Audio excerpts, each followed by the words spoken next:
అందరికీ నమస్కారం. శ్రీ సాయి లీలామృతం అధ్యాయం 22 పార్ట్ 2. బాబా ఎంతో మితభాషి. ఎక్కువగా కన్నులార ముడుచుకొని భక్తులు రాగానే ఒక్కసారి వారి కేసి చూచేవారు. పిల్లలతో వినోదంగా మాట్లాడేవారు. పసిపిల్లలను ఎత్తుకొని పలకరించేవారు. ఒకసారి పక్క గ్రామాల నుండి తరచూ షిరిడీ వచ్చే పీలాజీ గురు తన 10 సంవత్సరాల కొడుకు తనతో కూడా వస్తానని మారం చేస్తే వాణ్ణి కొట్టాడు. గురవ్ షిరిడీ చేరగానే బాబా కోపంగా ఆ చిన్న వెధవను కొడితే పూరుకోను, వాడు నీతో కూడా వస్తే నీదేం పోతుంది, ఈసారి వాడిని కూడా తీసుకువస్తుండు అన్నారు. అప్పటి నుండి అతడు అలాగానే చేసేవాడు. సుమారు 9 గంటల ప్రాంతంలో బాబా ఎడమ భుజానికి 4 మడతలు వేసి గుడ్డను జోలెగా కట్టుకొని కుడి చేతిలో రేకు డబ్బా తీసుకొని నిత్యము ఆ 5 ఇళ్ల వద్ద మాత్రమే భిక్ష తీసుకొచ్చేవారు. ద్రవహారాలు డబ్బాలోను, రొట్టెల వంటి ఘన పదార్థాలను జోలెలోనూ వేయించుకునేవారు. ఆ 5 ఇళ్లల్లో బాయాజబాయి ఇల్లు ఒకటి. బాబా కేక వేయగానే ఆ తల్లి పనులన్నీ ఆపేసి ఆయనను ఆహ్వానించి ఆయన ఎదుటనే కూర్చునేది. అప్పుడు 7-8 సంవత్సరాల వయసు గల ఆమె కొడుకు తాత్య ఆయన భుజాలపైన ఎక్కడమో, ఆయన వడిలో పొర్లాడమో చేసేవాడు. ఆమె అతనిని కసిరినా ఆమె ముఖంలో ఏమాత్రం చికాకు వ్యక్తమైన బాబా, ఎందుకమ్మ వాణ్ణి కోప్పడతావు, వాణ్ణి ఇష్టం వచ్చినట్లు చేయనివ్వు అనేవారు. ఇలా భిక్ష తీసుకొని మసీదుకు చేరగానే బాబా ఒక రొట్టె కొద్ది అన్నము దునికి ఆహుతిగా వేసి మిగిలినవన్నీ ఒక మట్టి బొచ్చులో మూత పెట్టుకొని ఉంచేవారు. మొదటి రోజుల్లో కుక్కలు, పిల్లలు, బిచ్చగాళ్ళు, సేవకులు దాని నుండి తమకు కావాల్సినవంతా తీసుకొనేవారు. ఆయన ఏ ప్రాణి అసహ్యించుకొని వెళ్ళగొట్టేవారు కాదు. చివరకు మిగిలినవన్నీ రుచి విచక్షణ లేకుండా కలిపి కొన్ని ముద్దలు మాత్రం తినేవారు. హిందూ ధర్మం ప్రకారం బాబా నైష్ఠిక బ్రహ్మచారి. అందుకే తమ గురువు దేహంతో ఉన్నంతకాలం వారి చెంతనే ఉండి సేవ చేశారు. వారు పరమ పదించక వారి ప్రతిరూపంగా నిరతాగ్నిహోత్రం నిర్వహించారు. ఎల్లప్పుడూ తెల్లని ముతక, కోరగుడ్డలు ధరించేవారు. లెండికి వెళ్ళేటప్పుడప్ప మరెప్పుడు పాదరక్షలు వేసుకునేవారు కాదు. పగలెన్నడూ వెన్ను వాల్చక గోడకు కూడా జానెడు దూరంలో కూర్చునేవారు. పండ్లు తోముకోకుండా నీళ్లు మాత్రం పుక్కిలించేవారు. భిక్షాన్నం మాత్రమే తినేవారు. అంతరంగికంగా మాత్రం సర్వము భగవంతుని రూపంగా వాసుదేవ సర్వమిది భగవద్గీత చూచే అరుదైన మహాత్ముడు సాయి.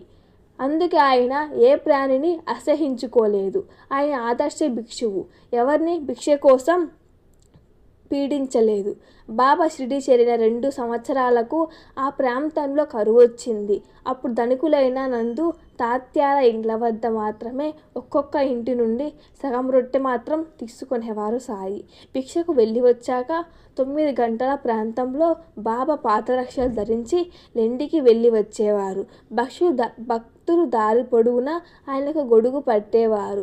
అప్పుడు తీసిన ఫోటోలు ఆయనకు ఎడమవైపున బూటీ, కుడివైపున నిమోన్కర్ గొడుగు పట్టుకొని బాగోజీ ఉన్నారు. వీటందరినీ లెండితోపు వాటు విడిచి అబ్దుల్లా కలిసి లెండితో కొంతసేపు గడిపి వచ్చేవారు. సుమారు 10 లేదా 30 గంటల ప్రాంతంలో ఆయన మసీదు చేరాక గాయకులు, నర్తకులు, గారడివారు ఆయన ముందు తమ కళలను ప్రదర్శించేవారు. లేకుంటే మధ్యాహ్నం దాకా ఆయన భక్తులతో మాట్లాడుతూ ఎన్నెన్నో కథలు చెప్పేవారు. ఒకరోజు భక్తులు ఆయనను పూజిస్తుండగా నానావల్లి వచ్చి, లే, ఆసనం మీద నేను కూర్చోవాలి అని గద్దించారు. సాయి ఎంతో నిర్లిప్తంగా లేచారు. ఆ స్థానంలో అతడు కూర్చొని మరుక్షణమే లేచి బాబాకు నమస్కరించి వెళ్ళిపోయాడు. మరొకప్పుడు హరిద్వారు బువా అనే సాధువు రోజు మసీదులో ఒకే చోట కూర్చునేవాడు. ఒకరోజు చిన్నపిల్ల ముందుగా వచ్చి అక్కడ కూర్చున్నది. ఆ సాధువు ఆ పాపను కసిరి అక్కడి నుంచి లేపేసి అక్కడ కూర్చున్నాడు. వెంటనే బాబా ఉగ్రుడై మసీదు నుండి అందరిని వెళ్ళగొట్టేశారు. కొద్దిసేపట్లో ఆ సాధువు మళ్ళీ అక్కడ కూర్చోబోతే సాయి అతనిని మరలా వెళ్ళగొట్టారు. సృష్టిలో సర్వానికి యజమాని భగవంతుడే. అయితే రోజు కొద్దిసేపు కూర్చున్నంత బాబా చెప్పిన భగవద్గర్భితమైన కథలు శ్రీ సాయి ప్రబోధామృతంలో వివరంగా సహా పొందుపరచను. మాత్రాన ఏ ప్రదేశమైనా ఆ సాధువుకు అని లేక తమది ఎలా అవుతుందని పై రెండు సందర్భాల్లో బాబా భావం. కొందరు భక్తులు తమ భోజనంలో మొదట కొంత బాబాకు అర్పించేవారు. ఆయన అందులో కొంచెం భక్తులకు పంచి పళ్ళెంలో కొంచెం నుంచి తిరిగి ఇచ్చేవారు. తర్వాత ఆయన కూడా భక్తుల పంక్తిలో భోజనం చేసేవారు.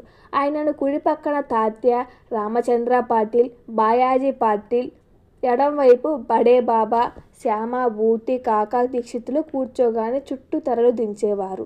ఆ తర్వాత అందులో ఎవరు ప్రవేశించేవారు కాదు. తరచుగా ఆ పంక్తిలో బాగోజీ, మాధవ పస్లే, నిమోన్కర్ కూడా కూర్చునేవారు. శ్యామకు మాత్రం అతడి ఆచారం ప్రకారంగా పాయసం ఒక్కటే వడ్డించేవారు బాబా. వేసవి కాలంలో బాబా రోజు ఒక మామిడి పండు స్వల్పంగా రుచి చూసి భక్తులందరికీ పంచేవారు. తర్వాత షేరు పాలు, షేరు రొట్టెలు, షేరు చక్కెర గిన్నెలు పిసికి ప్రసాదంగా పంచేవారు. అప్పుడు ఆయన అందరి పళ్ళాల వంటకాలతో నింపేవారు. భక్తుల భోజనానికి తమ బిడ్డలను కూడా తీసుకొచ్చినప్పుడు మొదట వారికి ఇష్టమైనవి పెట్టగానే భోజనం వడ్డించేవారు. ఒకసారి అందరూ భోజనం చేస్తుండగా శిథిలమైన మసీదు కప్పు నుండి పెట్టపెట్టమైన శబ్దమైంది. వెంటనే సాయి చేయి పైకెత్తి ఆగు ఆగు అన్నారు. ఆ శబ్దం ఆగిపోయింది. భోజనమై అందరు బయటకు రాగానే మసీదు కప్పు నుండి ఒక భాగం సరిగ్గా వీరు కూర్చున్న చోటే విరిగిపడింది. బాబా ఆగమన్నదెవరినో అప్పుడు అందరికీ అర్థమై ఆశ్చర్యపోయారు. భోజనాలు అయ్యాక సగునా మెరునాయక్ మసీదు శుభ్రం చేసి సాయి యథాస్థానంలో కూర్చున్నాక ఆయనకు తాంబూలము, తర్వాత గ్లాసుడు మంచినీళ్లు, ₹2 దక్షిణ ఇచ్చేవాడు. అప్పుడు సాయి కొంతసేపు ఏకాంతంగా గడిపేవారు. మధ్యాహ్నం 2:30 గంటల ప్రాంతంలో భక్తులు మరలా మసీదులో చేరేవారు. హరిదాసులు, పగటి వేషగాళ్ళు, సర్కస్ వాళ్ళు ఆయన సన్నిధిని ప్రదర్శనలిచ్చేవారు. ఆయన ఒక్కొక్కరికి ₹2 దక్షిణ ఇచ్చేవారు. లక్ష్మణ్, బాలాశింపి వంటి యువకులు కొందరు ఆ కానుకలతో కొంత భాగం కాజేసేవారు. ఆయన సాయి వాళ్ళను ఏమీ అనేవారు కాదు. ఈ సమయాలలో ఎన్నో చిత్రాలు జరిగేవి. ఉదాహరణకు జనవరి 1, 1912న సాయి 3 కథలు చెప్పారు. 3వ కథ ప్రారంభించగానే ఒక పకీరొచ్చి ఆయన పాదాలు తాకాడు. సాయి కోపంతో నెట్టివేసినా అతడు విడవకుండా ఆయన పాదాలు పట్టుకున్నాడు. తర్వాత అతడు బయటికెళ్ళి మసీదు ప్రహారీ గోడ మీద నిల్చున్నాడు.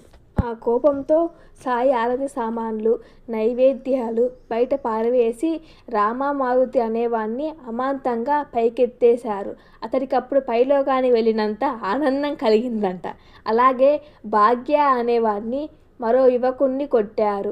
ఆ కోపంలోనే కపార్దె కొడుకు బల్వంతును ప్రమాదం నుండి రక్షించమని చెప్పి ఆ పకీరు కపార్దెను చంపాలనుకున్నాడు. కానీ నేను అడ్డుపడ్డాను అన్నారు. ఆరతి సమయంలో తమ స్థానం నుంచి లేచిపోయి ఆరతి అయ్యాక తిరిగి వచ్చి కూర్చున్నారు. ఇది కపేర్ద డైరీలో ఉంది. ఇటువంటి ఆగ్రహంతో పాటు బాబాల భక్తులపై ఎంతో చల్లని ప్రేమ కూడా ప్రకటమవుతుండేది. తరచూ ఆయనే పండ్లు కొని ముక్కలు చేసి భక్తులకు పంచేవారు. అరటి పండ్లు ఒలిచి గుజ్జు భక్తులకిచ్చి తొక్కు తాముంచుకునేవారు. మామిడి పండ్లను ఎంతో నేర్పుగా అన్ని వైపుల నొక్కి భక్తులకిచ్చేవారు. రసమంతా సులభంగా నోట్లోకిచ్చి తొక్కు టెంక పారవేయడానికి వీలుగా ఉండే సుఖ సౌఖ్యాలు భక్తులకిచ్చి వారి దుఃఖం తాము స్వీకరిస్తామని, వారికి మాయను తొలగించి దివ్యానుభావం సులభమయ్యేలా చేస్తామని ఈ చర్యలలోనే వారి భావమై ఉండవచ్చు. ఒకప్పుడు అదేమి విచిత్రమో గాని ఆయన చెప్పిన కథలు వినిన భక్తులందరూ కూడా ఆ కథలను పూర్తిగా మర్చిపోయేవారు. ఒకరోజు ఆయన గత జన్మలో ఆయన బాపు సాహెబ్ జోగ్, దాదా కేల్కర్, శ్యామ, కపార్దె దీక్షితులు ఒక చిన్న వీధిలో తమ గురువుతో కలిసి ఉండేవారట. అందువలనే తాము జన్మలు అందరినీ మళ్ళీ కలుపుతున్నానని బాబా చెప్పారు. సాయంత్రం బాబా మసీదు ప్రాంగణంలో కొద్దిసేపు పచార్లు చేసి ప్రహారీ అనుకొని నిలిచి వీధిన పోయే జనంతో ఏమేమి మాట్లాడేవారు. ఉదాహరణకి 10 పాములు వెళ్ళిపోయాయి, కానీ చాలా వస్తాయి. ఇక్కడకు జనం చీమల పుట్టలా చేరుతారు. వాని తేలి నన్నెంతో బాధిస్తున్నారు. నేనీ మసీదులో ఉండను అని చెప్పి ఒక్కొక్కసారి అప్పటికప్పుడు ఆయన వెళ్ళిపోవడానికి సిద్ధమయ్యేవారు. అప్పుడు తాత్య పరుగున వచ్చి, నేను వాళ్ళను దండిస్తాను, ఇప్పుడు శాంతించండి, మరో రోజు వెళ్దాం అని బుజ్జగించాక ఆయన శాంతించేవారు. సాయంత్రం 5 గంటలకు ప్రాంతంలో బాబా మరలా రెండింటికి వెళ్ళి వచ్చేవారు. అప్పుడు పీలాజీ గౌరవ్ మసీదు ముందు సన్నాయి వాయించగానే ఆయన ఆవేశంతో వాడు నన్ను తిడుతున్నాడు అని అతని మీద కొట్టడానికి వెళ్ళేవారు. అతడు చిక్కకుండా తప్పుకొని మరీ వాయించేవాడు. తర్వాత కొంతసేపు ఆయన మసీదుకు చావడికి మధ్య పచార్లు చేసేవారు. తర్వాత 6 గంటలకు ఆరతి అయ్యేది. అప్పుడు కొంతసేపు సత్కాలక్షేపం జరిగేది. బూటి 1914లో ప్రఖ్యాత గాయకుడైన ఖాన్ సాహెబ్ గాన కచేరీ ఏర్పాటు చేశాడు. అందరు మసీదు ముంగట సమావేశమయ్యాక ఆ గాయకుని మరాఠీలో భజనలు పాడమన్నారు బాబా. అతడు ఆయనకు నమస్కరించి తుకారాం రాసిన హేచి దాన్ దేగా దేవా ఒక మనవి వినుమా అనే పాట ఎంతో మధురంగా పాడాడు. సాయి మంత్రం ముగ్ధులైనట్లు కన్నులు మూసుకొని శ్రద్ధగా విని, ఎంత చక్కగా పాడావు, ప్రసాదించకుండట సాధ్యపడిన దానినే కోరాడు తుకారాం అన్నారు. శ్రీ సాయి లీలామృతం అధ్యాయం 22 పార్ట్ 2 పూర్తిగా అయిపోయింది. నెక్స్ట్ పార్ట్ 3లో కలుద్దాం. చిన్న తప్పులుంటే మన్నించండి. Thank you for watching. Please share and subscribe and like.